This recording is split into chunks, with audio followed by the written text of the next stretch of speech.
राजस्थान का भूगोल, इसमें ये श्रृंखला थी और इस श्रृंखला के अंतर्गत राजस्थान में जैव विविधता एवं वन्य जीव अभयारण्य ये टॉपिक शुरू करने जा रहे हैं, जिसकी क्लास नंबर 1 है।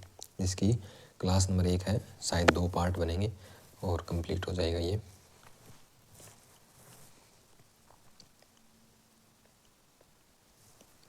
जैव विविधता से तात्पर्य जैव मंडल में पाए जाने वाले जीवों की विभिन्न जातियों में पाई जाने वाली जो विविधता है ना, जो विभिन्नता या विविधता है, उसी को जैव विविधता कहते हैं।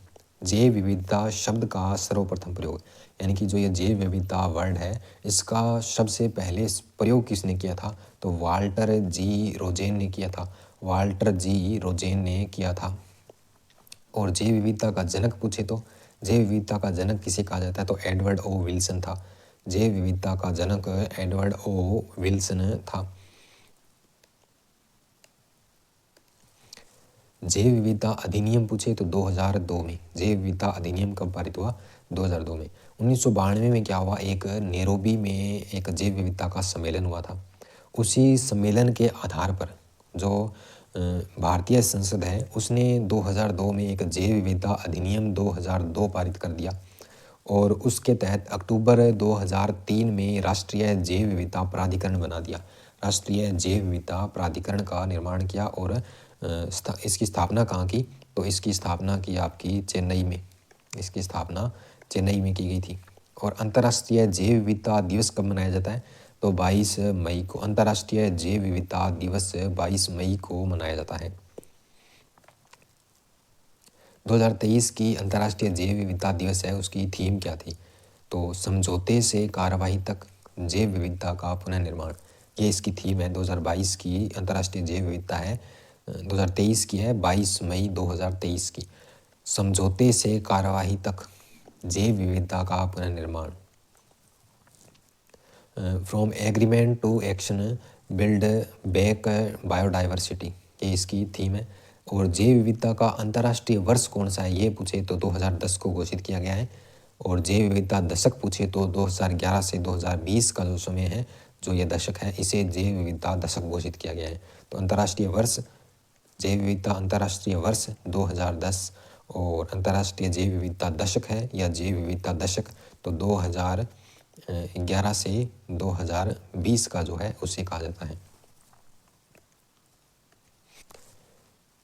जैव विविधता दशक 2011 से 2020। संयुक्त राष्ट्र महासभा ने जैव विविधता के लिए उत्पन्न खतरे, जो भी इसके लिए जो खतरे उत्पन्न हो रहे थे, उसके बारे में जागरूकता बढ़ाने के लिए 2011 से 2020 की जो अवधि है 10 सालों की, उस अवधि को संयुक्त राष्ट्र जैव विविधता दशक घोषित कर दिया। भारत में जैव विविधता के तप्त स्थल यानी कि हॉटस्पॉट कितने हैं? तो 4 हॉटस्पॉट हैं। 4 हॉटस्पॉट हैं भारत में।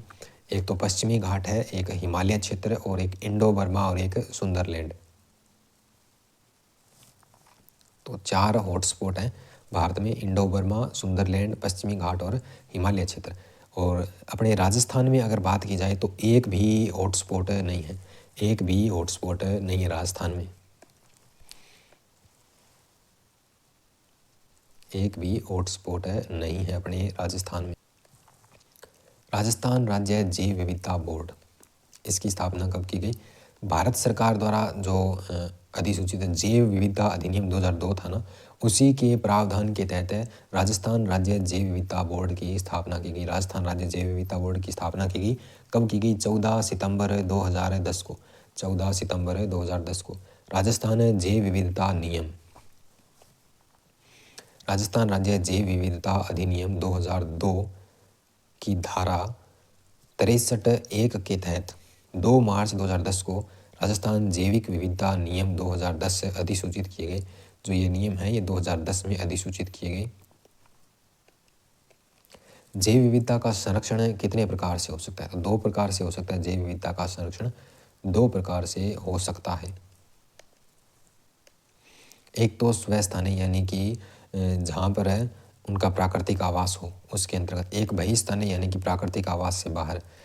स्वस्थानीय क्या होता है? इसके अंतर्गत जीवों को उनके प्राकृतिक आवास में ही संरक्षित किया जाता है, जहाँ पर रह सकते हैं। जैसे अभयारण्य है, राष्ट्रीय पार्क हैं, जैव मंडल रिजर्व हैं, उनके अंतर्गत स्वस्थानीय होता है। बहिस्थानीय में इसके अंतर्गत जीवों को उनके प्राकृतिक आवास के बाहर संरक्षित करने का प्रयास किया जाता है।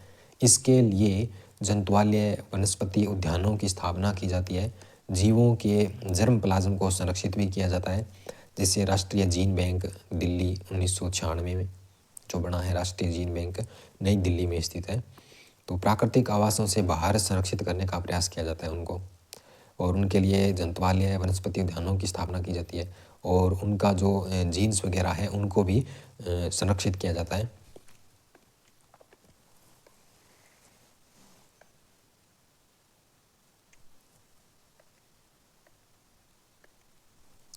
वन्य जीवों की सुरक्षा एवं संरक्षण के संबंध में सबसे पहला लिखित कानून कब बना था? तो संभवतः 3री शताब्दी ईसा पूर्व में सम्राट अशोक मौर्य के द्वारा बनाया गया था। तो वन्य जीवों की सुरक्षा अशोक मौर्य के काल में भी ये व्यवस्था शुरू थी। सबसे पहला लिखित कानून बनाया गया था वन्य जीवों की सुरक्षा के लिए अशोक मौर्य के द्वारा। पारिस्थितिकी संकट के अध्ययन हेतु 1948 में IUCN international union for conservation of nature and natural resources, IUCN इसका पूरा नाम है। ये IUCN का international union for conservation of nature and natural resources 1948 में इसका गठन किया गया था। 1948 में इसका गठन किया गया, और मुख्यालय है इसका IUCN का स्विट्जरलैंड में। इसका मुख्यालय कहाँ पर है? स्विट्जरलैंड के मोरगास शहर में। स्विट्जरलैंड के मोरगास शहर में यह पारिस्थितिकी संकट के अध्ययन हेतु गठित किया गया है 1948 में। WWF world wild life fund की स्थापना 1962 में की गई थी। WWF की स्थापना कब की गई थी? तो 1962 में स्थापना की गई थी, और इसका मुख्यालय कहाँ पर है? तो स्विट्जरलैंड में ग्लाइंड शहर में। स्विट्जरलैंड के ग्लाइंड शहर में WWF का मुख्यालय है, और इसका वर्तमान WWFN नाम है, जो वर्तमान में WWFN है। WWF और N है। पहले क्या था? WWF था पहले। तो world wild life fund for nature वर्तमान इसका पूरा नाम। इसका प्रतीक क्या है? लाल पांडा है। WWF का प्रतीक क्या है? तो आपका लाल पांडा है। लाल पांडा इसका वर्तमान में प्रतीक है। लाल पांडा को कंचनजंगा राष्ट्रीय पार्क सिक्किम में संरक्षित किया गया है। अगर पूछ लिया जाए कि लाल पांडा को कहाँ संरक्षित किया गया है, तो कंचनजंगा राष्ट्रीय पार्क सिक्किम में। अगर ऐसे पूछ ले कंचनजंगा राष्ट्रीय पार्क कहाँ पर स्थित है, तो सिक्किम में है। और इसमें ये किसके संरक्षण के लिए जाना जाता है? तो लाल पांडा। और लाल पांडा किसका प्रतीक चिन्ह है? तो WWF का। WWF का। रेड डाटा बुक क्या होती है? IUCN के उत्तरजीविता आयोग, IUCN का उत्तरजीविता आयोग ने विश्व की संकटग्रस्त पादपों यानी कि पेड़ पौधे जो भी हैं, जंतु और उनकी जो जातियां हैं, उनके वर्णन सहित लाल आंकड़ों की एक पुस्तक रेड डाटा बुक जारी की है, जिसका पहला संस्करण है 1 जनवरी 1972 को। 1 जनवरी 1972 को रेड डाटा का पहला संस्करण, और नवीनतम 5वां संस्करण जनवरी 2010 में प्रकाशित किया गया। और इसमें अलग अलग रंगों की पृष्ठभूमि में विभिन्न प्रजातियों का उल्लेख है, यानी कि अलग अलग कलर का अलग अलग मतलब है इसमें। अगर लाल रंग के पृष्ठ मिलेंगे ना आपको, तो उसका मतलब होगा कि विलुप्त प्राय या जो लुप्त हो रही है जातियाँ, जो क्या हो रही है? लुप्त हो रही है ना, उनके लिए तो रेड पृष्ठ मिलेंगे आपको, रेड पन्ने मिलेंगे।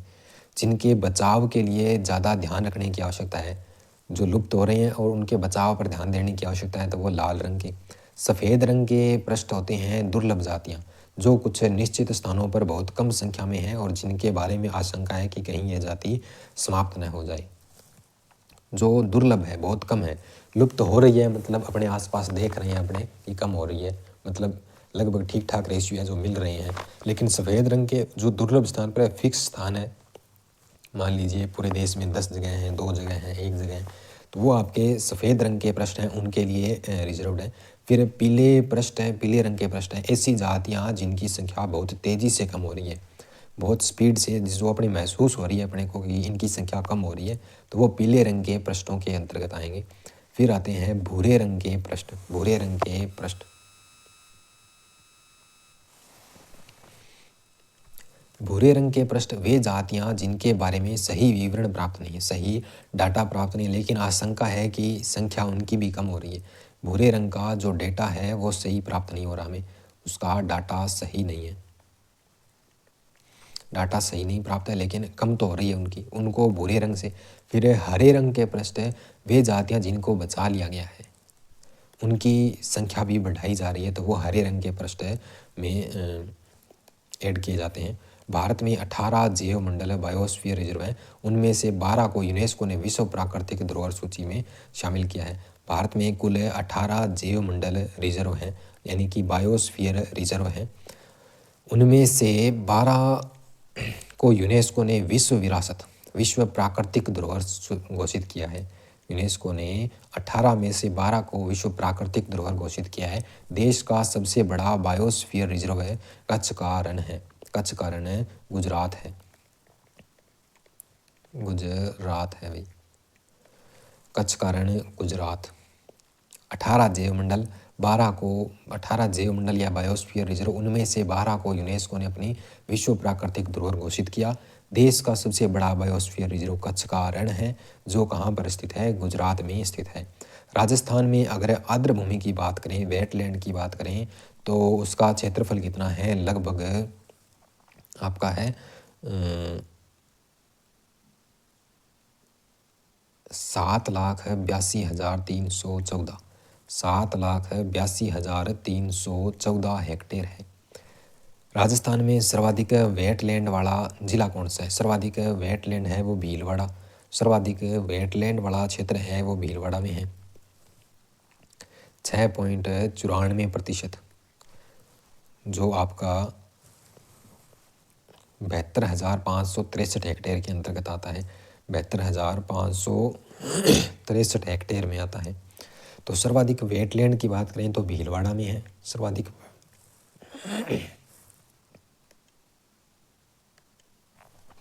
राजस्थान में अगर न्यूनतम वेटलैंड की बात करें तो चूरू में है, न्यूनतम तो चूरू में है, सर्वाधिक भीलवाड़ा में। सर्वाधिक कहाँ पर है, तो सर्वाधिक आपका है भीलवाड़ा में, सर्वाधिक कहाँ है भाई, भीलवाड़ा में है, और न्यूनतम चूरू में, न्यूनतम चूरू में, न्यूनतम है वो आपका कहाँ पर है, चूरू में, न्यूनतम चूरू में है। तो सर्वाधिक भीलवाड़ा, न्यूनतम चूरू, चूरू में 0.08% है, जो 1368 हेक्टेयर है, 1368 हेक्टेयर है। राजस्थान में तटीय वेटलैंड वाला एकमात्र जिला कौन सा है, तटीय रामसर भूमि या तटीय वेटलैंड सांचौर है, तटीय वेटलैंड वाला जिला है वो आपका सांचौर है। उसके बाद ढंड तालाब या ब्रह्मा तालाब, ढंड तालाब या फिर ब्रह्मा तालाब।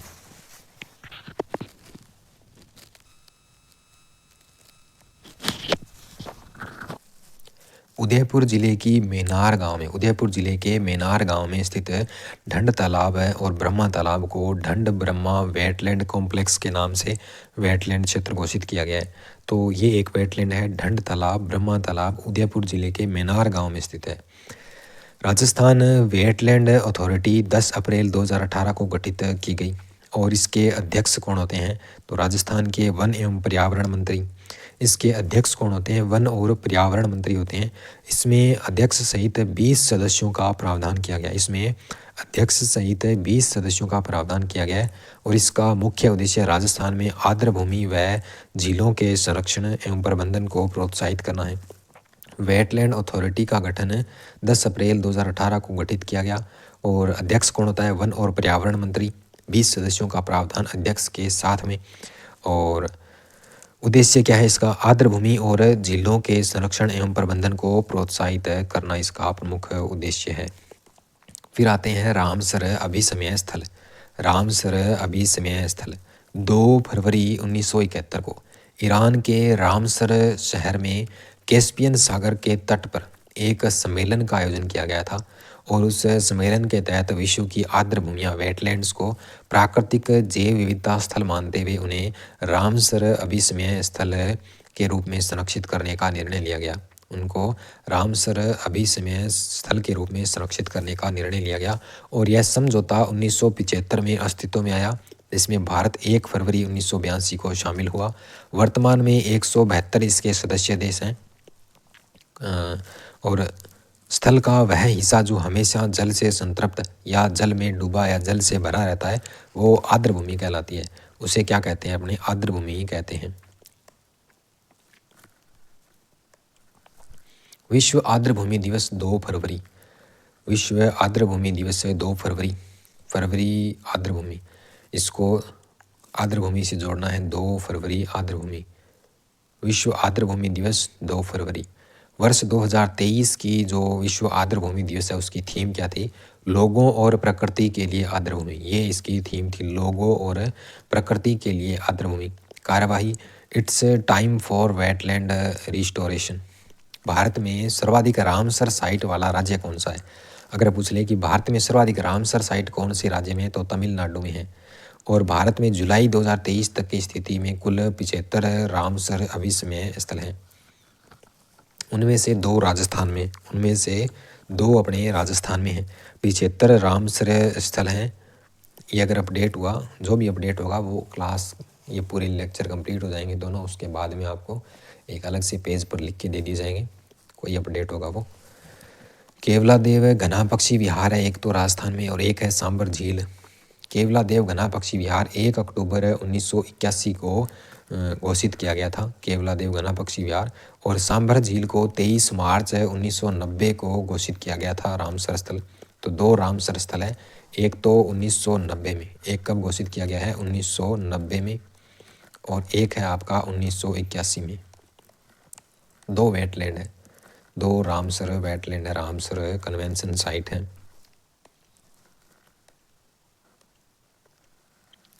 वन्य जीव संरक्षण। राजस्थान वन्य पशु एवं पक्षी संरक्षण अधिनियम 1951 में जो बना हुआ है, 23 अप्रैल 1951 से इसे लागू किया गया है। भारत सरकार द्वारा वन्य जीव संरक्षण अधिनियम 1972 को 9 सितंबर 1972 को लागू किया गया था। और इसी के तहत भारत में वन्य जीवों के शिकार पर पूर्णतः प्रतिबंध लगा दिया। लेकिन राजस्थान सरकार ने जो ये अधिनियम था, वन्य जीव संरक्षण अधिनियम 1972, इसको 1 सितंबर 1973 को लागू किया था, 1 सितंबर 1973 को। और इसके तहत राज्य में शिकार पूरी तरह से प्रतिबंधित है या निषेध है। भारतीय संविधान के भाग 4 अनुच्छेद 48 क और 51 क, भारतीय संविधान के भाग कौन सा? 4 और अनुच्छेद 48 क और 51 क में वन्य जीवों के संरक्षण का प्रावधान उल्लेखित है। वन्य जीवों का संरक्षण करना पड़ेगा इन रूल रेगुलेशन के तहत। 42वें संविधान संशोधन द्वारा वन्य जीव जो विषय है उसको समवर्ती सूची का विषय बना दिया, यानी कि जिसके ऊपर राज्य और केंद्र दोनों का हो, राज्य और केंद्र इन दोनों इस पर कानून बना सकते हैं, जिसके तहत भारत सरकार एवं राज्य सरकार दोनों इस विषय पर कानून बना सकते हैं। इसी के तहत केंद्र सरकार के अधीन राष्ट्रीय पार्क तथा राज्य सरकार के अधीन अभयारण्य, आखेट निषेध क्षेत्र और मृगवन ये संरक्षित किए जाते हैं। इन्होंने बांट रखा है, राष्ट्रीय पार्क हैं वो आपके केंद्र सरकार के और राज्य सरकार के अभयारण्य, आखेट और मृगवन होंगे। जैव विविधता विरासत स्थल, जैव विविधता विरासत स्थल जिसे BHS कहते हैं, जैव विविधता विरासत स्थल। राजस्थान राज्य जैव विविधता बोर्ड ने 5 ओरण है, ओरण जैसे कोई देवता के नाम पर अपने वन भूमि छोड़ते हैं ना, उसको ओरण कहते हैं, उसमें लकड़ी काटना वगैरह ये सब वर्जित होता है। तो जैव विविधता विरासत स्थलों के रूप में घोषित करने के प्रस्ताव को मंजूरी दी है। तो एक तो रामदेवरा जैसलमेर, इसको घोषित करने के लिए, एक सावता जैसलमेर, एक ऑन रोड बाड़मेर, एक लोहागढ़ झुंझुनू और एक मुंगेरिया बाड़मेर, 5 ओरणों को जैव विविधता विरासत स्थलों के रूप में घोषित करने को मंजूरी मिली है। राजस्थान राज्य जैव विविधता बोर्ड ने ये मंजूरी दी है। राजस्थान में प्रति हेक्टेयर सर्वाधिक जैव विविधता वाला वन क्षेत्र देव वन कोटा में प्रति हेक्टेयर सर्वाधिक जैव विविधता, तो वो वन क्षेत्र कौन से में है? तो देव वन कोटा में है। राज्य वन्य जीव मंडल का गठन फरवरी 2020 में, राज्य वन्य जीव मंडल का गठन फरवरी 2020 में राजस्थान सरकार ने वन्य जीव संरक्षण अधिनियम 1972 की धारा 6 का प्रयोग करते हुए 13 सदस्यों को इस मंडल का गठन किया गया। 13 सदस्यों के इस मंडल का गठन किया गया और इसके सदस्यों का कार्यकाल 3 वर्ष होता है। तो फरवरी 2020 में राजस्थान राज्य वन्यजीव मंडल का गठन किया गया। 1 अप्रैल 1973 को भारत सरकार द्वारा बाघ परियोजना का शुभारंभ करते हुए 1 अप्रैल 1973 को भारत ने बाघ परियोजना का शुभारंभ किया था और बाघ को राष्ट्रीय पशु भी घोषित किया था। बाघ को क्या घोषित किया था? तो राष्ट्रीय पशु घोषित किया था। किसको? बाघ को। कब? 1 अप्रैल 1973 को राष्ट्रीय पशु घोषित किया गया। भारत की प्रथम बाघ परियोजना, पहली बाघ परियोजना कौन सी है भारत की? तो वो जिम कॉर्बेट है, उत्तराखंड है। पहली जिम कॉर्बेट है, उत्तराखंड। क्षेत्रफल की दृष्टि से सबसे बड़ी तो नागार्जुन है, बड़ा तो नाग होता है तो नागार्जुन सागर, और श्रीशैलम आंध्र प्रदेश की है ये। पहले अपने जिम जाते हैं, ठीक है, सबसे पहले अपने जिम जाते हैं। तो पहली बाघ परियोजना जिम कॉर्बेट उत्तराखंड। फिर सबसे बड़ी बाघ परियोजना तो बड़ा नाग नागार्जुन सागर श्रीशैलम आंध्र प्रदेश। भारत में पहली बाघ गणना कब हुई थी? 1972 में हुई थी। पहली बाघों की गणना है वो 1972 में हुई थी। बाघ गणना 2022 के अनुसार सर्वाधिक बाघ कहाँ पर है? तो मध्य प्रदेश। पहली 72 में हुई थी और 73 में आया था आपका बाघ। 73 में भारत सरकार द्वारा बाघ परियोजना का शुभारंभ किया गया था और राष्ट्रीय पशु बाघ घोषित किया गया था। 72 में बाघ गणना की और 73 में राष्ट्रीय पशु घोषित किया। बाघ गणना 2022 के अनुसार सर्वाधिक बाघ है वो मध्य प्रदेश। राजस्थान का स्थान कितवां है? बाघ सर्वाधिक बाघों में राजस्थान का स्थान है वो 8वां है, 8वें नंबर पर आता है राजस्थान। भारत में कुल बाघों की संख्या कितनी है? तो 3167 है। 3167 बाघ पाए जाते हैं। ये कम ज़्यादा होते रहते हैं, लेकिन ये 22 की गणना के अनुसार आंकड़े हैं। मध्य प्रदेश को टाइगर स्टेट के नाम से जाना जाता है। मध्य प्रदेश को क्या है? Tiger state. सर्वाधिक बाघ पाए जाते हैं, इसीलिए इसको टाइगर स्टेट के नाम से जानते हैं। विश्व बाघ दिवस कब मनाते हैं? 29 जुलाई को। विश्व बाघ दिवस कब मनाते हैं? 29 जुलाई को। तो विश्व बाघ दिवस कब मनाते हैं? तो 29 जुलाई को। और जैव विविधता दिवस अपने पहले पढ़ के आए हैं तो वो 22 मई को। और विश्व आर्द्रभूमि दिवस पूछा जाए तो वो 2 फरवरी को मनाया जाता है। विश्व आर्द्रभूमि दिवस है वो 2 फरवरी को मनाया जाता है भाई। उसके बाद है वर्ष 2022 की विश्व बाघ दिवस की थीम क्या है? तो India launches project tiger to revive the tiger population. Bharat सरकार द्वारा 2010 को बाघ वर्ष के रूप में मनाया गया। भारत सरकार द्वारा 2010 को बाघ वर्ष के रूप में मनाया गया और 2010 को ही अपने अंतर्राष्ट्रीय जैव विविधता वर्ष के रूप में मनाते हैं। अंतर्राष्ट्रीय जैव विविधता वर्ष। कैलाश सांखला जोधपुर के निवासी हैं, इन्हें the tiger man of India के नाम से जानते हैं। कैलाश सांखला को अपने किस नाम से जानते हैं? The tiger man of India. ये जोधपुर के रहने वाले हैं। राजस्थान में बाघ परियोजना का जन्मदाता कैलाश सांखला को माना जाता है। इन्होंने a story of Indian tiger, the tiger return of the tiger जैसी पुस्तकें लिखी है। 1992 में इनको पद्मश्री पुरस्कार दिया गया। इनको कौन सा पुरस्कार दिया गया? तो इनको पद्मश्री पुरस्कार दिया गया 1992 में कैलाश सांखला को। भारत में सर्वाधिक राष्ट्रीय उद्यानों वाला राज्य कौन सा है? भारत में अगर सर्वाधिक राष्ट्रीय उद्यानों वाला राज्य पूछा जाए तो मध्य प्रदेश है। सर्वाधिक अभयारण्यों वाला राज्य पूछा जाए तो महाराष्ट्र है। प्रशासनिक प्रतिवेदन 2020-21 वन विभाग राजस्थान के अनुसार राजस्थान में बाघ कितने हैं? तो रणथंभौर में 50 बाघ हैं और 19 शावक हैं, यानी कि उनके छोटे बच्चे हैं। सरिस्का में 16 बाघ हैं और 6 उनके शावक हैं। मुकुंदरा हिल्स में 1 बाघ है। भारत में वन्य जीव की दृष्टि से भारत में वन्य जीवों की दृष्टि से पहला स्थान किसका है? तो असम का। वन्य जीवों की दृष्टि से पहला स्थान असम का और उसके बाद दूसरा स्थान राजस्थान का। दूसरा स्थान किसका है? राजस्थान का।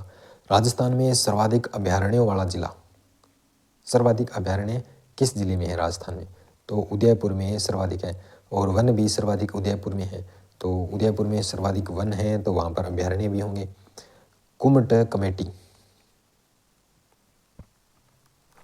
कुमट कमेटी रणथंभौर राष्ट्रीय उद्यान में शिकार के कारण बाघों की कमी हो रही थी, तो उसकी जांच के लिए RS कुमट की अध्यक्षता में 1992 में एक कुमट कमेटी गठित की गई। तो अगर ऐसे पूछ लिया जाए कि कुमट कमेटी किससे संबंधित है, कुमट कमेटी का संबंध है, तो कुमट कमेटी का संबंध रणथंभौर राष्ट्रीय उद्यान में बाघों की हो रही कमी का पता लगाने के लिए जो कमेटी गठित की गई थी उसे कुमट कमेटी कहा जाता है। VP सिंह समिति, अगर VP सिंह समिति का संबंध पूछा जाए किससे, 2005 में इसको गठित किया गया था। राज्य सरकार द्वारा वन्य जीव संरक्षण के लिए उपाय सुझाने के लिए गठित समिति है। वन्य जीव संरक्षण के लिए उपाय सुझाती है ये कमेटी। फिर शिकार पर प्रतिबंध लगाने वाली राजस्थान की पहली रियासत, तो किसने लगाई थी? रोक टोक तो टोंक ने लगाई थी। रोक टोक टोंक ने, कब? 1901 में। ये अपने पहले पढ़ चुके हैं।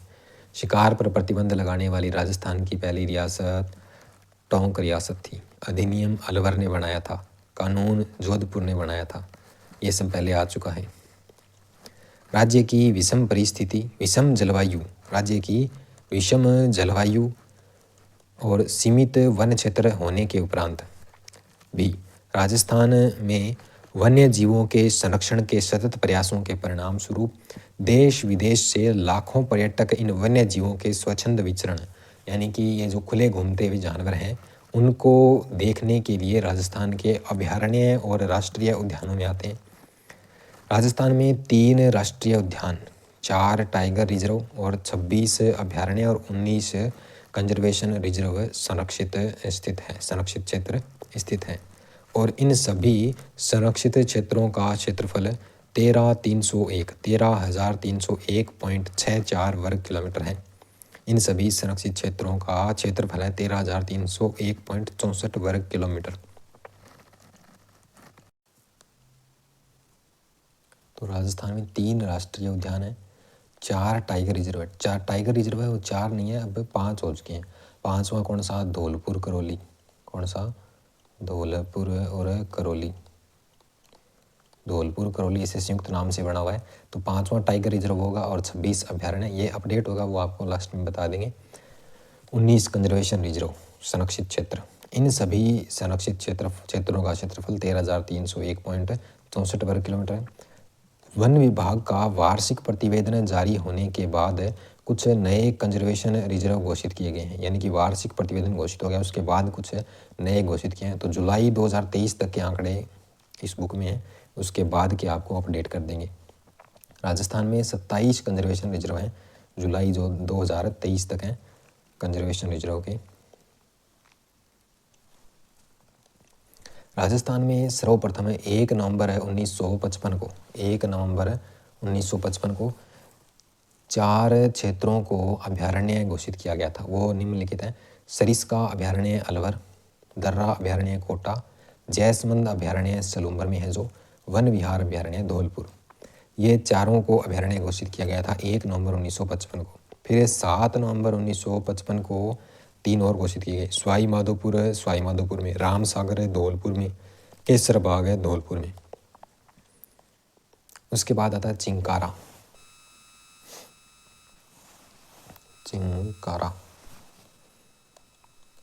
चिंकारा है वो एक एंटीलोप प्रजाति का प्राणी है, स्तनपायी जानवर है। इससे वैज्ञानिक नाम है इसका गजेला बनेटी। वैज्ञानिक नाम क्या है? गजेला बनेटी। और एंटीलोप प्रजाति का प्राणी है, स्तनपायी जानवर है। 12 दिसंबर 1983 को अधिसूचना जारी कर राजस्थान का राज्य पशु घोषित किया गया। इसे राजस्थान का राज्य पशु घोषित किया गया। राष्ट्रीय मरु उद्यान और नाहरगढ़ अभयारण्य में चिंकारा काफ़ी संख्या में विचरण करते हैं। चिंकारा हिरण का एक टाइप होता है। उसके बाद है घोड़ावन जिसका वैज्ञानिक नाम है क्रायोटिस नाइग्रिसेप्स है। जिसका वैज्ञानिक नाम क्या है, क्रायोटिस नाइग्रेसेप्स है। और उपनाम है जिसका सोहन चिड़िया, गुधनमेर, होकना, ग्रेट इंडियन बस्टर्ड, माल मोरडी, अजमेर में कहते हैं इसे। तो ये इसके उपनाम हैं गोडावन के। राज्य सरकार द्वारा 21 मई 1982 को अधिसूचना जारी कर इसे राजस्थान का राज्य पक्षी घोषित किया गया। और 1 नवंबर 1980 को घोड़ावन पर 2.3 पैसे का डाक टिकट जारी किया गया। 1 नवंबर 1980 को घोड़ावन पर 2.30 पैसे का डाक टिकट जारी किया गया। राजस्थान में घोड़ावन मुख्यतः मरु उद्यान जैसलमेर और सौंकलिया, केकड़ी, सोरसन, बारा इनमें पाया जाता है। घोड़ावन सेवण घास में अंडे देता है। घोड़ावन है वो सेवण घास में अंडे देता है, जिसे अपने लिलोण भी कहते हैं, सेवण को लिलोण भी कहते हैं। और घोड़ावन का प्रिय भोजन कौन सा होता है, तो वो तारामीरा होता है। घोड़ावन का प्रिय भोजन तारामीरा होता है। वर्तमान में पूरे विश्व में लगभग 200 घोड़ावनी बचे हुए हैं, जिनमें से 90% से अधिक राजस्थान में पाए जाते हैं। जिनमें से 90% राजस्थान में पाए जाते हैं।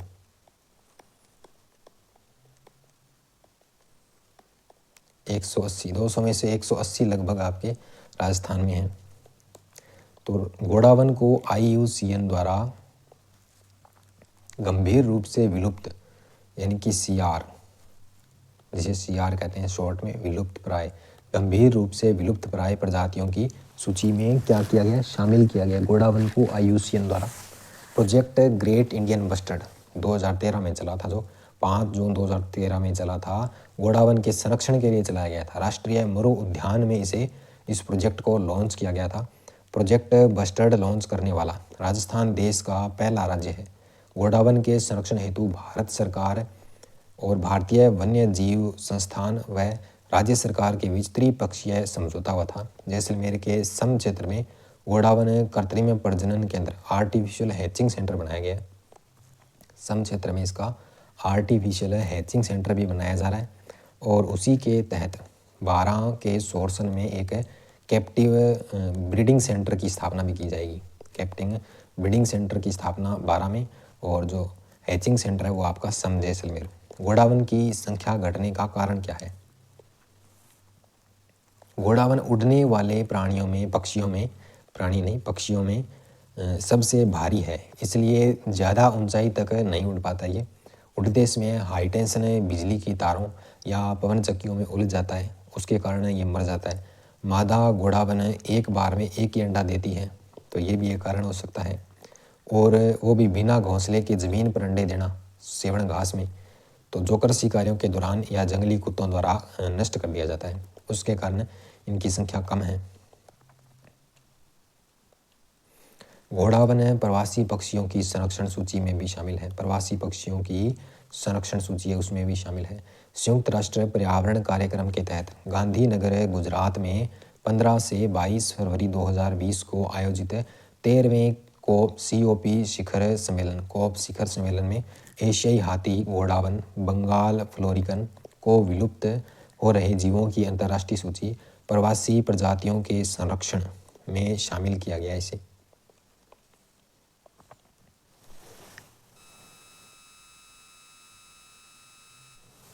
ये राजस्थान में राष्ट्रीय उद्यान है।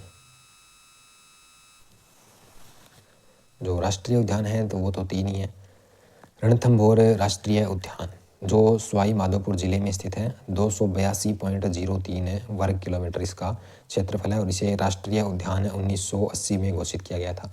1 नवंबर 1980 को इसका नोटिफिकेशन जारी हुआ था। फिर दूसरा है केवलादेव राष्ट्रीय उद्यान जो भरतपुर में है। केवलादेव पक्षियों के लिए प्रसिद्ध है ये, तो ये भरतपुर में है और 28.73 वर्ग किलोमीटर क्षेत्रफल में फैला हुआ है, और 27/8/1981 को इसका नोटिफिकेशन जारी हुआ था। फिर मुकुंदरा हिल्स राष्ट्रीय उद्यान, मुकुंदरा हिल्स राष्ट्रीय उद्यान सबसे बड़ा राष्ट्रीय उद्यान है। ये 297.62 वर्ग किलोमीटर इसका क्षेत्रफल है। कोटा और चित्तौड़गढ़ में फैला हुआ है, और 9/1/2012 को इसका नोटिफिकेशन जारी हुआ था। तो सबसे पहला राष्ट्रीय उद्यान है वो तो है रणथंभौर। सबसे पहला कौन सा है, तो वो है आपका रणथंभौर। सबसे पहला तो रणथंभौर 1980 में। और सबसे बड़ा बड़ा कौन सा है, तो बड़ा मुकुंदरा हिल्स वाला है, मुकुंदरा हिल्स, मुकुंदरा हिल्स। और ये 2012 में आया है, 2012 में बनाया गया। इसमें दर्रा अभयारण्य, जवाहर सागर अभयारण्य, राष्ट्रीय चंबल घड़ियाल अभयारण्य, इन सब का हिस्सा है वो ओवरलैप, यानी कि इन सबको जोड़ करके बनाया गया है। तो सबसे बड़ा पूछे तो मुकुंदरा हिल्स, सबसे पहला पूछे तो वो आपका रणथंभौर राष्ट्रीय उद्यान। और है कितने, 3 हैं। फिर राजस्थान में टाइगर प्रोजेक्ट, ये भाई छोटा करके दिखाना पड़ेगा, अगर बड़ा करेंगे तो अपने स्क्रीन पर फिट नहीं होगा पूरा। राजस्थान में टाइगर प्रोजेक्ट कितने हैं, 4, लेकिन 4 थे, वर्तमान में 5 हैं। वर्तमान में कितने हैं, 5 हैं। 5वां करौली धौलपुर वाला। पहला है Ranthambore tiger reserve, Ranthambore tiger reserve जो क्या है, राष्ट्रीय उद्यान भी है। सवाई माधोपुर, करौली, बूंदी, टोंक, ये इन जिलों को सम्मिलित करके बनाया गया है। क्षेत्रफल की दृष्टि से दूसरा सबसे बड़ा टाइगर प्रोजेक्ट है। क्षेत्रफल की दृष्टि से दूसरा सबसे बड़ा टाइगर प्रोजेक्ट रणथंभौर है। और इसमें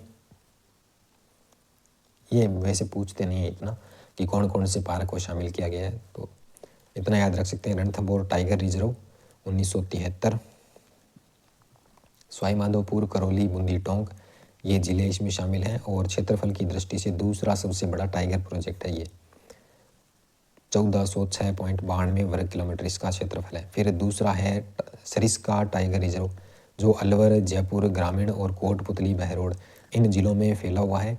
1213.34 वर्ग किलोमीटर में फैला हुआ है। और इसमें सरिस्का अभयारण्य और सरिस्का ए अभयारण्य, जमवा रामगढ़ अभयारण्य, इन क्षेत्रों को ओवरलैप किया गया है।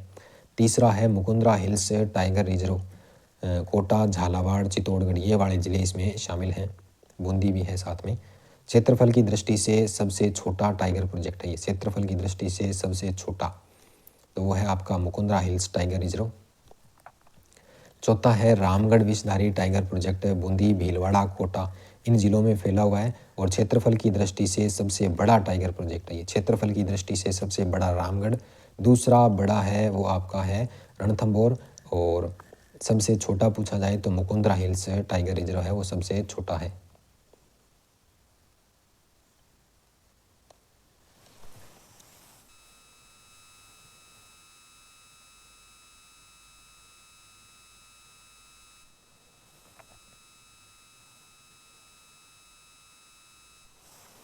अभी 5वें की बात करते हैं, 5वां कौन सा है, तो 5वां धौलपुर करौली टाइगर रिजर्व। इसको राष्ट्रीय बाघ संरक्षण NTCA ने अगस्त 2023 में मंजूरी दे दी थी। और वर्तमान में ये बना हुआ भी है 5वां। इसका विस्तार धौलपुर, करौली, भरतपुर जिलों में होगा। और राजस्थान का 5वां टाइगर रिजर्व है। और नोटिफिकेशन अब तो जारी हो चुका है। खड़मोर संरक्षण, खड़मोर, ये आपको बताना है कमेंट में कि कौन से ज़िले का शुभंकर है ये, खड़मोर है, कौन से ज़िले का शुभंकर है आपको बताना है। तो ब्यावर जिले के सथाना गांव में, ब्यावर जिले के सथाना गांव में खड़मोर पक्षी हेतु कृत्रिम प्रजनन केंद्र स्थापित किया गया, कृत्रिम प्रजनन केंद्र स्थापित किया गया खड़मोर संरक्षण ब्यावर में। हरित मुनिया संरक्षण, ये आपका उदयपुर पक्षी उद्यान में आरंभ किया गया। हरित मुनिया संरक्षण उदयपुर पक्षी उद्यान में शुरू किया गया है। राजस्थान के राष्ट्रीय उद्यान एवं वन्य जीव अभयारण्य, वन्य जीवों की अधिकता होने व शिकार पर कोई प्रतिबंध नहीं होने के कारण स्वतंत्रता से पूर्व राजस्थान को शिकारियों का स्वर्ग कहा जाता था, शिकारियों का स्वर्ग कहा जाता था, क्योंकि प्रतिबंध नहीं था पहले। वर्तमान में राजस्थान में राष्ट्रीय उद्यान कितने हैं, तो 3 हैं। बाघ परियोजनाएं 4 से 5 हो चुकी है। और वन्य जीव अभयारण्य 26, आखेट निशी क्षेत्र 33, कंजर्वेशन रिजर्व 27, मृग वन कितने हैं, 7, ये अगर अपडेटेड होंगे तो आपको बता दिए जाएंगे। और जंतुवालय कितने हैं, 4।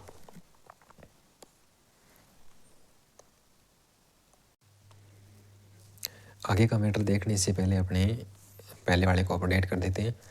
राजस्थान के वार्षिक प्रतिवेदन है 2023-24 के अनुसार राज्य में 3 तो राष्ट्रीय उद्यान है, 26 वन्य जीव अभयारण्य। आर्थिक समीक्षा राजस्थान में 27 थे और 5 टाइगर रिजर्व, 5 नहीं है, 5 तो बन चुके हैं, छठा एक और प्रस्तावित हो रखा है, तो कुल मिला के 6 होंगे। 7 मृगवन हैं और 36 कंजर्वेशन रिजर्व हैं, 5 जंतुवालय हैं, 2 रामसर स्थल हैं, घना पक्षी विहार और एक और सांबर झील है और 33 आखेट निषिद्ध क्षेत्र हैं। ये अब तक का अपडेट है, अपने को जो मिला वो हमने करा दिया। उसके बाद राजस्थान में टाइगर रिजर्व एक दृष्टि में देख लेते हैं अपने, उसके बाद शुरू करेंगे बुक के हिसाब से। राजस्थान में टाइगर रिजर्व एक दृष्टि में पहला है रणथंभौर, जो सवाई माधोपुर, करौली, बूंदी और टोंक इन 4 जिलों में है और रणथंभौर को बाघों का घर कहते हैं। फिर दूसरा है सरिस्का, जो अलवर और जयपुर में है, अलवर और जयपुर में है। तीसरा मुकुंदरा हिल्स है, तीसरा कौन सा है? मुकुंदरा हिल्स, कोटा, झालावाड़, चित्तौड़गढ़ और बूंदी में फैला हुआ है। चौथा रामगढ़ विषधारी, बूंदी, कोटा और भीलवाड़ा में फैला हुआ है।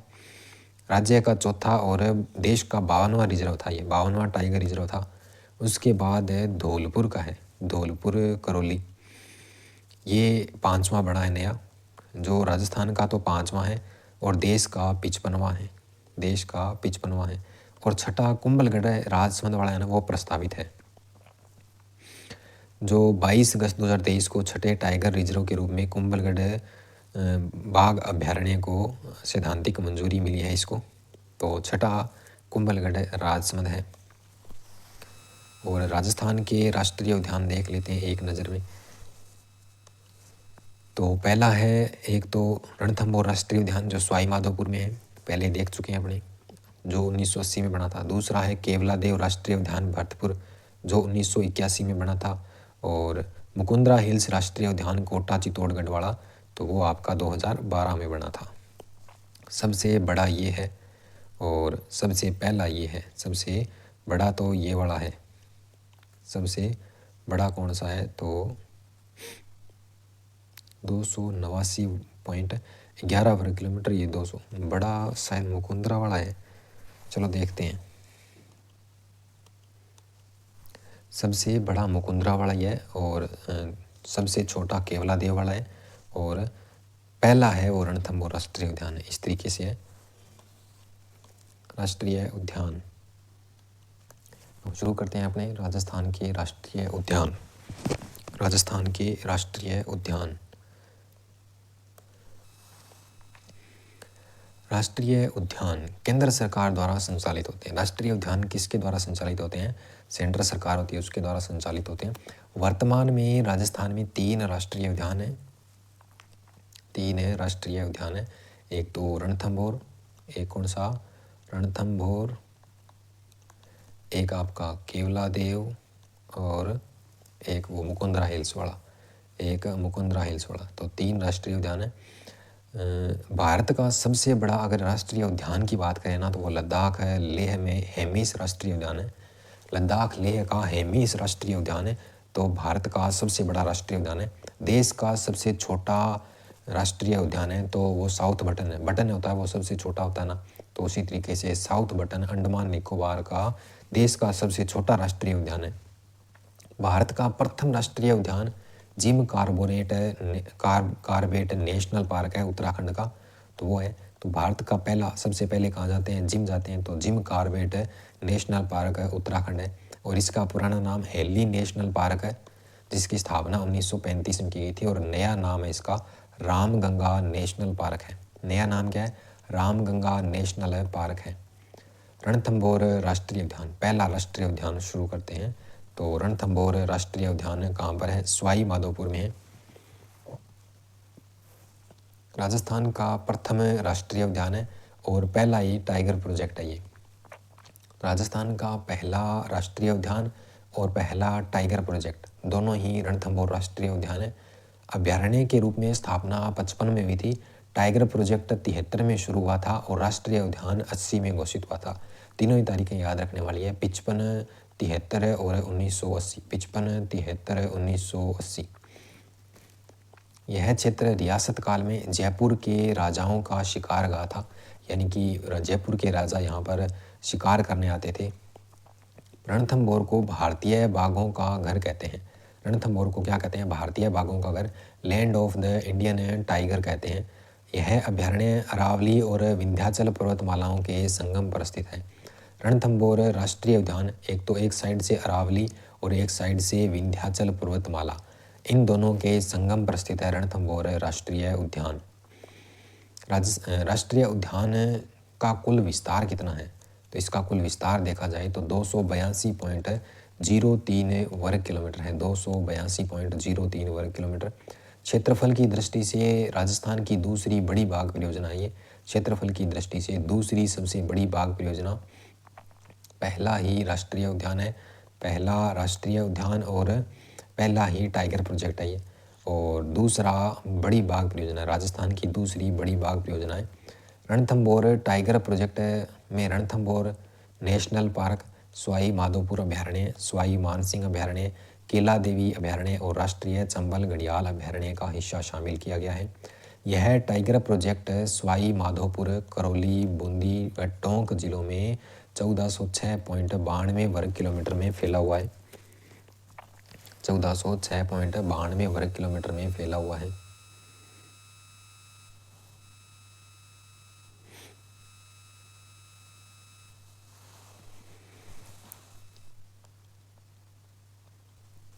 इसमें सीताफल और धौंक वन बहुतायत रूप से पाए जाते हैं। एक तो क्या पाया जाता है, रणथंभौर राष्ट्रीय उद्यान है, उसके अंदर सीताफल और एक धौंक वन ये ज़्यादा पाए जाते हैं। लाल सिर के तोते भी रणथंभौर में आपको मिल जाएंगे। लाल सिर के तोते भी आपको इसमें मिल जाएंगे। फिर काला गरुड़, दुर्लभ प्रजाति का काला गरुड़ राजस्थान के केवल इसी अभयारण्य में पाया जाता है। कौन से अभयारण्य में पाया जाता है? तो रणथंभौर राष्ट्रीय उद्यान है, उसमें पाया जाता है। 28 जून 2008 को पहली बाघ विस्थापन की घटना इसी अभयारण्य में घटित हुई थी। रणथंभौर राष्ट्रीय उद्यान हुआ था ना, उसके अंदर पहली बाघ विस्थापन की घटना हुई थी, यानी कि बाघ सुल्तान और बबली का विस्थापन यहाँ से सरिस्का में किया गया था। यानी कि भोर होते ही सुल्तान और बबली दोनों सरिस्का पहुँच गए। सुल्तान और बबली दोनों कहाँ पहुँच गए? सरिस्का पहुँच गए। भोर से रणथंभौर से कहाँ सुल्तान और बबली को कहाँ लेके गए? तो सरिस्का लेके गए, सरिस्का। इस तरीके से याद रखा जा सकता है। इस अभयारण्य में महाराजा माधो सिंह द्वारा निर्मित जोगी महल, रणथंभौर में कौन कौन से? एक तो जोगी महल, रणथंभौर में एक जोगी महल और एक भारत का एकमात्र त्रिनेत्र गणेश मंदिर, एकमात्र त्रिनेत्र गणेश मंदिर स्थित है। एक रणथंभौर का किला स्थित है और एक कुकुर घाटी यानी कि और एक कुत्ते की छतरी भी स्थित है। एक कुत्ते की छतरी भी स्थित है। झूमर बावड़ी आरटीडीसी होटल है। झूमर बावड़ी है वो यहाँ पर स्थित है। आरटीडीसी का होटल है, झूमर बावड़ी उसका नाम है, तो वो आपका यहीं पर स्थित है। झूमर बावड़ी आरटीडीसी कहाँ पर है? रणथंभौर में है भाई। पदम तालाब, मलिक तालाब, लाहलपुर झील और राजबाग, पदम मलिक लाहलपुर राजबाग कहाँ स्थित है? तो रणथंभौर में। कहाँ? रणथंभौर में स्थित है। STPF special tiger protection force Ranthambore अभयारण्य में बाघों की सुरक्षा के लिए इस विशेष बाघ संरक्षण बल का गठन किया गया है। विशेष बाघ संरक्षण बल का गठन किया गया है। उसके बाद राजीव गांधी बायोस्फीयर रिजर्व है। राजीव गांधी बायोस्फीयर रिजर्व जनवरी 2012 में राजस्थान राज्य मंत्रिमंडल ने 1 दर्जन वन्य जीव अभयारण्यों और रणथंभौर राष्ट्रीय उद्यान को जोड़ने के लिए राजीव गांधी बायोस्फीयर रिजर्व का प्रस्ताव पारित किया था, जिसका मुख्य उद्देश्य टाइगर एवं अन्य जंगली जानवर निर्बाध रूप से विचरण कर सके। ये इसका उद्देश्य था। जनवरी 2012 में बायोस्फीयर रिजर्व इसका प्रस्ताव पारित किया था 2012 में, राजीव गांधी बायोस्फीयर रिजर्व। फिर उसके बाद कुन्नो अभयारण्य मध्य प्रदेश को आबाद करने के लिए रणथंभौर से गुना तक बाघ गलियारा बनाया गया है, एक कॉरिडोर बनाया गया है, टाइगर कॉरिडोर बाघ गलियारा बनाया गया है। तो कुन्नो अभयारण्य एमपी से, कुन्नो अभयारण्य एमपी से, रणथंभौर राजस्थान से, कहाँ तक, रणथंभौर राजस्थान तक एक बाघ का गलियारा बनाया गया है, मतलब क्षेत्र ऐसे कवर किया गया है ताकि यहाँ से यहाँ तक बाघ विस्थापित भी हो सके, इधर उधर जा सके। इंडिया इको डेवलपमेंट प्रोग्राम, उसके बाद है इंडिया इको डेवलपमेंट प्रोग्राम, जैव विविधता के संरक्षण के लिए केंद्र प्रवर्तित यह योजना विश्व बैंक की आर्थिक सहायता से, यानी कि विश्व बैंक इसमें पैसा दे रहा है। 1996-97 में शुरू की गई थी इंडिया इको डेवलपमेंट प्रोग्राम, 96-97। यह योजना देश भर में 7 स्थानों पर संचालित है। कितने स्थानों पर? 7 स्थानों पर संचालित है, जिनमें से रणथंभौर बाघ परियोजना भी इसमें शामिल है। 7 में से एक रणथंभौर बाघ परियोजना भी है और 7 स्थानों पर चल रही है। 97 में प्रारंभ की गई थी, किसकी सहायता से? विश्व बैंक की सहायता से। इंडिया इको डेवलपमेंट कार्यक्रम जिसका नाम है, और रणथंभौर भी शामिल है उसमें। प्रसिद्ध मछली बाघिन का संबंध भी आपके रणथंभौर अभयारण्य से है, मछली बाघिन। और अगर सुल्तान का पूछ ले तो सुल्तान और बबली इनको भौर से कहाँ, सरिस्का लेके गए थे, सरिस्का। तो रणथंभौर से सरिस्का, सुल्तान और बबली को लेके गए। मछली बाघिन पूछी जाए तो वो भी रणथंभौर से। मछली बाघिन है T16। Ranthambore queen lady, Ranthambore queen कहते हैं इसको, रणथंभौर क्या कहते हैं, क्वीन कहते हैं। रणथंभौर की queen, lady of the lake, crocodile killer, ये मछली बाघिन के नाम है। मछली बाघिन किससे संबंधित है? तो वो रणथंभौर अभयारण्य से संबंधित है, और जिसे T16 नाम भी दिया गया है, जिसे रणथंभौर की queen, lady of the lake, crocodile killer आदि नामों से जाना जाता है। ब्रिटिश संस्था ट्रेवल ऑपरेटर ऑफ टाइगर ने मछली बाघिन है, जो मछली बाघिन है उसको लाइफ टाइम अचीवमेंट अवार्ड प्रदान किया गया है। लाइफ टाइम अचीवमेंट अवार्ड भी दिया गया है भाई, किसको? मछली बाघिन को लाइफ टाइम अचीवमेंट अवार्ड। छायाकार एस नल्लामुथु ने मछली बाघिन को लेकर एक टाइगर क्वीन नाम की एक डॉक्यूमेंट्री फिल्म भी बनाई है। कौन सी डॉक्यूमेंट्री फिल्म बनाई है? 2016 में इस बाघिन की मृत्यु हो गई थी, और इसका नाम भी क्या था? T16 था, T16 था। ये इसकी बेटी है कृष्णा। कृष्णा मछली बाघिन की बेटी है, मछली बाघिन है, उसकी बेटी है कृष्णा, जिसे T19 नाम दिया गया। अशोक गहलोत ने डिस्कस थ्रोअर खिलाड़ी है कृष्णा पूनिया, उसके नाम पर इसका नाम भी कृष्णा रखा था। तो T16 जो मछली बाघिन है उसे कहते हैं, और T19 कौन सी है? जो आपकी कृष्णा है, और कृष्णा पूनिया के नाम पर अशोक गहलोत ने इसको नाम दिया है। फिर उसके बाद है भेरूपुरा गांव, रणथंभौर टाइगर रिजर्व के जोन 10 की परिधि में स्थित 110 परिवार वाले इस गांव को पार्क की सीमा से स्थानांतरित किया जाना है। तो भेरूपुरा गांव क्यों चर्चा में है? चर्चा में कारण क्या है? स्थानांतरण करना पड़ेगा उसको, क्योंकि वो उसे टाइगर रिजर्व जोन के 10 की परिधि में शामिल है, 110 परिवार शामिल हैं जिसमें। उसके बाद दूसरा राष्ट्रीय उद्यान है केवला देव राष्ट्रीय उद्यान, केवला देव है राष्ट्रीय उद्यान। और केवला देव राष्ट्रीय उद्यान टाइगर प्रोजेक्ट नहीं है, इस बात को याद रखना है, टाइगर प्रोजेक्ट, ये टाइगर प्रोजेक्ट में शामिल नहीं है, केवल राष्ट्रीय उद्यान है। केवला देव केवल राष्ट्रीय उद्यान है, ठीक है, केवल राष्ट्रीय उद्यान है। पक्षियों का स्वर्ग कहते हैं इसे, पक्षियों की सबसे बड़ी प्रजनन स्थली के नाम से जाना जाता है, और ये भरतपुर में स्थित है। ये कहाँ पर स्थित है? भरतपुर में स्थित है।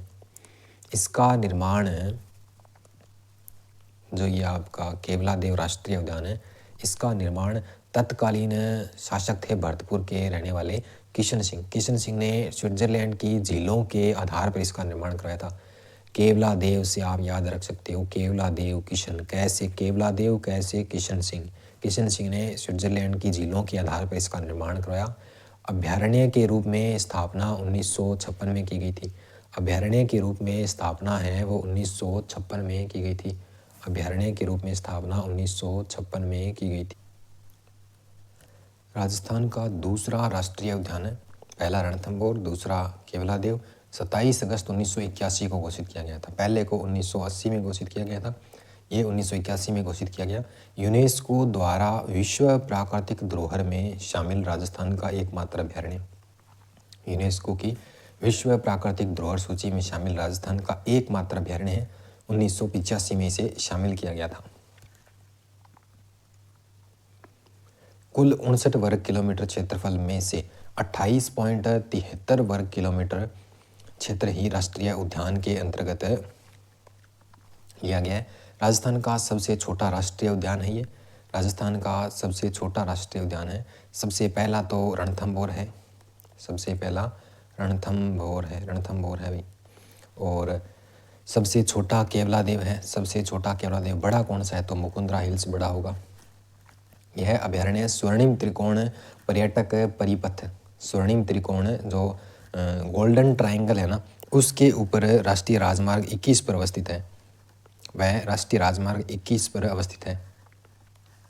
यहाँ राज्य की प्रथम वन्य जीव प्रयोगशाला भी स्थापित है। कहाँ पर तो केवलादेव में है वो, केवलादेव में वन्य जीव प्रयोगशाला है राज्य की पहली। भगवान शिव का केवलादेव मंदिर स्थित है। शिव मंदिर वह घने जंगल के कारण इसका नाम केवलादेव घना अभयारण्य पड़ा था। गंभीर नदी पर निर्मित अजान बांध का पानी यहाँ की झीलों में आता है। बाणगंगा और गंभीर नदियाँ इसमें से ही बहती है। तो केवलादेव में से बाणगंगा गंभीर नदियाँ बहती है और गंभीर नदी पर निर्मित अजान बांध का पानी है वो केवलादेव की झीलों में आता है। यहाँ दुर्लभ प्रजाति का सैनिक झांगिल और सिलेटी टिटहरी पाई जाती है। यहाँ पर दुर्लभ प्रजाति का एक तो झांगिल और एक सिलेटी टिटहरी पाई जाती है। मोथा घास और एंचा घास पाई जाती है। मोथा घास और एंचा घास और कुट्टू घास जो साइबेरियन की पसंदीदा घास होती है, कुट्टू घास पाई जाती है आपकी केवलादेव में। कुट्टू से केवलादेव। प्रवासी पक्षी, यह अभयारण्य साइबेरियन सार्स एक प्रवासी पक्षी है, रसियन पक्षी है जो वो अक्टूबर नवंबर में आता है, तो वो इसी केवलादेव अभयारण्य में आता है। फरवरी मार्च में जो चला जाता है, फरवरी मार्च में चला जाता है। पक्षी प्रजातियों की सर्वाधिक विविधता इसी अभयारण्य में पाई जाती है। पक्षियों में सर्वाधिक विविधता पाए जाने के कारण पक्षियों की शरणस्थली या स्वर्ग स्थली कहलाता है केवलादेव। चकोर पक्षी है, चकोर नाम का एक पक्षी है, उसके लिए भी केवलादेव अभयारण्य। केवलादेव में ही केवल चकोर पाया जाता है। अन्य पक्षी जैसे पर्पल मून हेन और ग्रेट पेलिपन कश्मीर या स्वात घाटी का, कुट्स एक चीनी पक्षी है, पिटेल्स महाबक मेलार्ड और रोजी फोल्डर ये सारे यूरोपियन हैं चारों।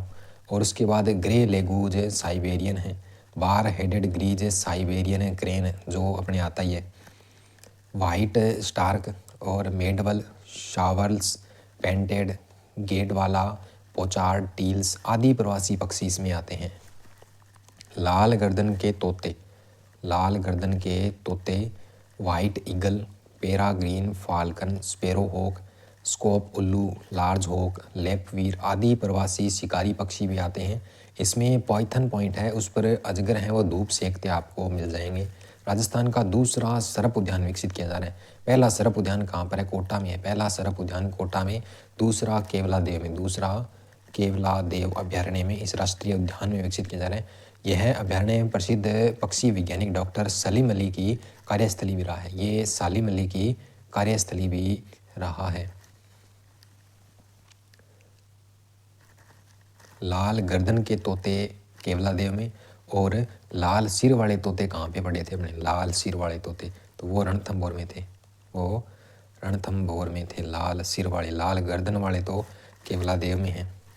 Doctor Salim Ali interpretation centre, Salim Ali interpretation centre अंतर्राष्ट्रीय स्तर का यह पक्षी एवं नम भूमि चेतना केंद्र केवलादेव में 17 जनवरी 2006 में, सलीम से आप याद रख सकते हो 6 से 2006 में ऑस्ट्रियन सोरेस्की की सहायता से आर्थिक सहायता दी थी और WWF के निर्देशन में स्थापित किया गया है।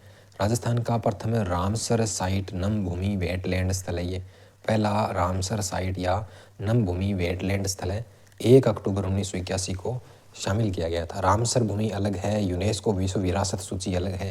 रामसर साइट में तो इसे 1981 में शामिल किया गया था और यूनेस्को की जो सूची है उसमें 1985 में शामिल किया गया था।